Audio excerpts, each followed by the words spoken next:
Chapitre 9.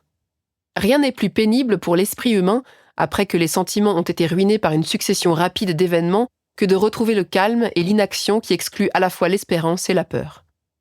Justine était morte. Elle était enterrée, et moi j'étais vivant. Le sang coulait sans entrave dans mes veines, mais des vagues de remords et de désespoir m'oppressaient le cœur, et je ne pouvais rien oublier. Je n'étais plus à même de dormir. J'errais comme un esprit malfaisant, car j'avais été l'auteur d'actes immondes, horribles au-delà de toute expression, et d'autres, beaucoup d'autres, j'en étais persuadée, allaient encore subvenir. Et pourtant mon cœur débordait d'affection et d'amour pour la vertu. J'étais entrée dans la vie avec des intentions bienveillantes, et j'avais souhaité, une fois que je réussirais à les mettre en pratique, me rendre utile à mes semblables. Maintenant, tout était détruit. Au lieu d'avoir la conscience sereine, ce qui m'aurait permis de considérer le passé avec satisfaction et d'aller vers l'avenir avec de nouveaux espoirs, j'étais habitée par le remords et par le sentiment de ma culpabilité. Et je vivais dans un enfer, au milieu de tortures sans nombre qu'aucun langage ne pourrait rendre. Cet état d'esprit agit sur ma santé, laquelle sans doute ne s'était jamais entièrement rétablie depuis le premier choc qu'elle avait subi. Je fuyais le visage des hommes. Le moindre bruit de joie ou de réjouissance m'énervait. La solitude était ma seule consolation. Une profonde, une obscure, une mortelle solitude. Mon père constata avec peine ce changement perceptible dans mon caractère et mes habitudes. Avec des arguments que lui inspirait sa conscience sereine et sa vie sans reproche, il s'efforça de me donner courage, de me rendre la force qui dissiperait ce sombre nuage au sein duquel je vivais. « Penses-tu, Victor, me dit-il, que je ne souffre pas moi aussi ?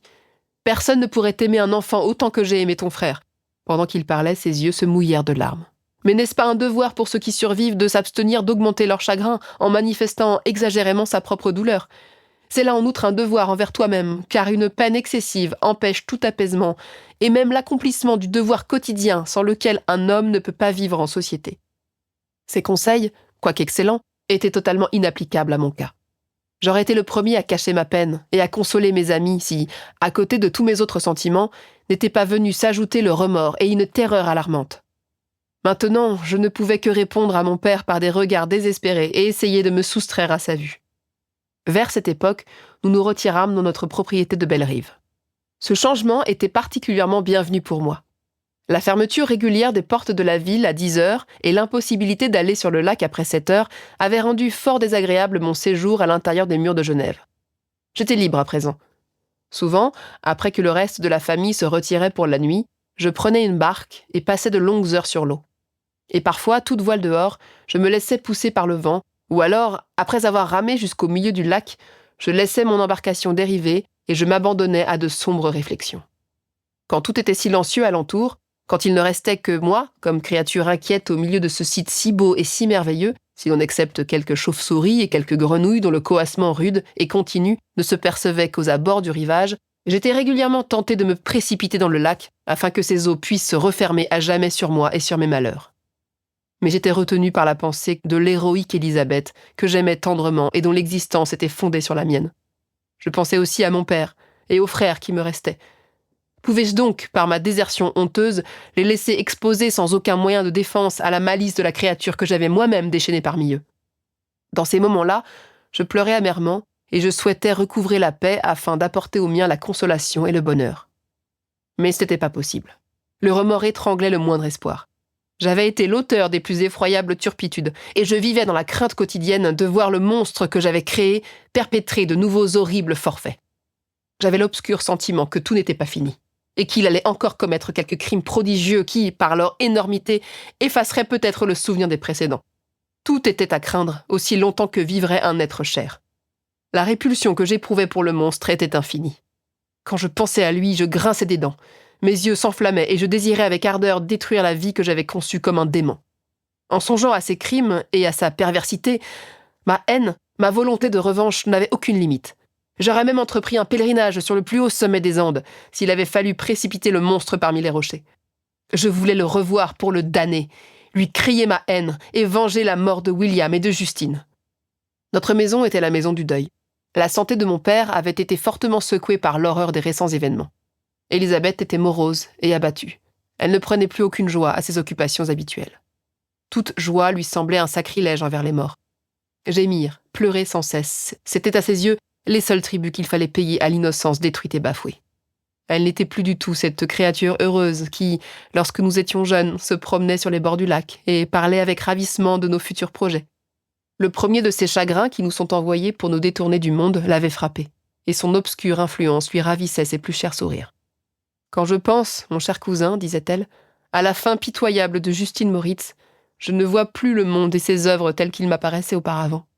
Autrefois, je considérais les histoires de vices et d'injustice que je lisais ou que j'entendais raconter comme des légendes anciennes ou des diableries imaginaires. Du moins étaient-elles lointaines et plus familières à la raison qu'à l'imagination. Mais maintenant, le malheur est venu à notre porte et l'être humain ressemble à mes yeux à un monstre assoiffé du sang des autres. Je suis injuste à coup sûr. Tout le monde croyait la pauvre fille coupable, et si elle avait pu commettre le crime pour lequel elle a souffert, elle aurait été assurément la plus dépravée des créatures humaines. Pour posséder quelques bijoux, assassiner le fils de son bienfaiteur et ami, un enfant qu'elle avait soigné depuis sa naissance et qu'elle semblait aimer comme s'il était le sien, je ne pourrais consentir à la mort d'aucun être humain, mais je n'admets pas non plus qu'un criminel continue de vivre dans la société des hommes. Justine pourtant est innocente, je sais, je sens qu'elle est innocente. Tu partages mon opinion, tu me l'as dit. Hélas, Victor, quand le mensonge ressemble à ce point à la vérité, qui peut s'assurer d'un bonheur durable ? J'ai l'impression de marcher au bord d'un précipice où sont réunis des milliers de gens sur le point de me pousser parmi les abîmes. William et Justine ont été assassinés et leur meurtrier est en liberté. Il circule librement dans le monde et peut-être est-il respecté. Même si, pour ces mêmes crimes, je devais être condamné à l'échafaud, je ne voudrais pas échanger ma place contre celle de ce misérable. J'écoutais ces paroles, la mort dans l'âme. J'étais moi, non pas en principe, mais en réalité, le véritable assassin. Elisabeth avait lu l'angoisse sur mes traits. Elle me prit tendrement la main. « Mon cher ami, dit-elle, tu dois te calmer. Ces événements m'ont émue, et Dieu sait à quel point. Mais je ne suis pas encore aussi malheureuse que toi. Il y a sur ton visage une expression de désespoir et parfois de vengeance qui me fait trembler. Cher Victor, bannis ces sombres passions. Rappelle-toi que tu es entouré d'amis qui mettent en toi toutes leurs espérances. As-tu perdu le pouvoir de les rendre heureux ? Ah, tant que nous nous aimons, tant que nous gardons notre confiance les uns dans les autres, ici, dans ce pays de paix et de beauté, le terroir natal, nous pouvons espérer la tranquillité. Mais qui pourrait perturber notre paix ? Pareil langage, tenu par celle à qui j'attachais plus de prix qu'à n'importe quel autre don du ciel, n'aurait-il pas dû suffire à chasser le démon qui se dissimulait dans mon cœur ? Et tandis qu'elle parlait, je m'approchais d'elle, comme mue par la terreur, craignant au même moment que le destructeur ne fût là pour me la dérober. Ainsi, ni la tendresse d'une amitié, ni la beauté de la terre, ni celle des cieux ne pouvaient délivrer mon âme du malheur. Les accents de l'amour restaient sans effet. J'étais enveloppé par un nuage qu'aucune influence bénéfique ne pouvait franchir. Un cerf blessé, traînant ses membres défaillants vers quelque recoin pour y contempler la flèche qui l'a transpercé et pour y mourir, voilà à quoi je ressemblais. Parfois, il m'arrivait de résister à mon désespoir. Le tourbillon des passions de mon âme me poussait à chercher, dans un exercice physique ou un déplacement, une diversion à son mal terrible. Ce fut au cours d'un accès de cette sorte que j'abandonnai brusquement la maison et gagnai les plus proches vallées des Alpes. Dans la magnificence de ces sites éternels, je voulais y chercher l'oubli de moi-même et de mes douleurs éphémères. Mes pas me conduisirent vers la vallée de Chamonix, que j'avais souvent traversée à l'époque de mon adolescence. 6 années s'étaient écoulées depuis. Moi, j'étais une épave. Mais rien n'avait changé dans ces paysages sauvages et immuables. J'effectuai à cheval la première partie de mon voyage.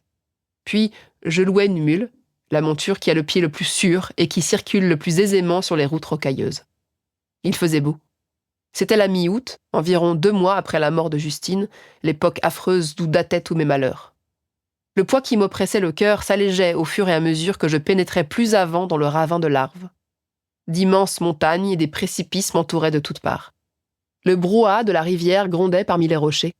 Les cascades tumultueuses annonçaient le règne d'un être omnipotent. Mais je n'avais plus peur. Je n'étais plus décidé à fléchir, sauf en présence de celui qui avait créé ces éléments et qui les gouvernait. Plus je grimpais, plus la vallée prenait un aspect magnifique et grandiose.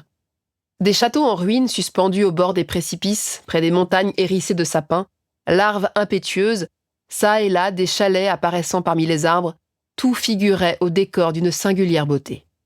Et cette beauté était plus grande encore, plus sublime encore grâce aux Alpes dont les dômes et les pyramides couverts d'une neige éclatante dominaient tout, comme s'ils appartenaient à un autre monde, habité par des êtres d'une autre race. Je franchis le pont de Pélissier, où le ravin, formé par la rivière, s'ouvrait devant moi, et je commençai l'ascension de la montagne qui le surplombe. Peu après, j'entrai dans la vallée de Chamonix.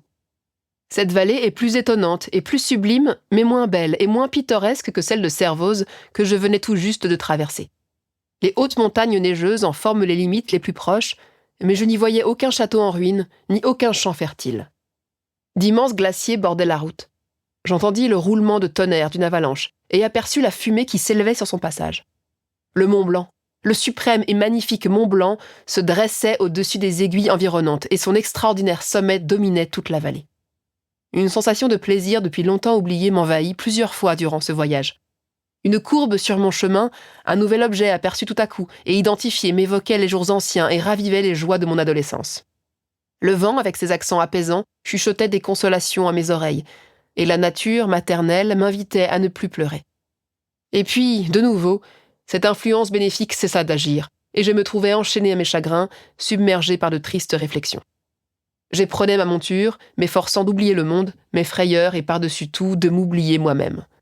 Mais bientôt, dans une crise de désespoir, je mis pied à terre et me jetai dans l'herbe, écrasé par l'horreur et par la honte. À la fin, j'arrivai au village de Chamonix. L'épuisement succéda à la fatigue extrême que mon corps et mes esprits avaient endurée. Un court instant, je restai à la fenêtre de ma chambre, contemplant les éclairs livides qui jouaient sur le Mont Blanc, écoutant le rugissement de larves qui poursuivait son cours en contrebas. Ces bruits sourds eurent sur mes nerfs à fleur de peau l'effet d'une berceuse. Lorsque je posai ma tête sur l'oreiller, je m'endormis aussitôt, et je rendis grâce au sommeil que je sentais venir et qui me donnait l'oubli.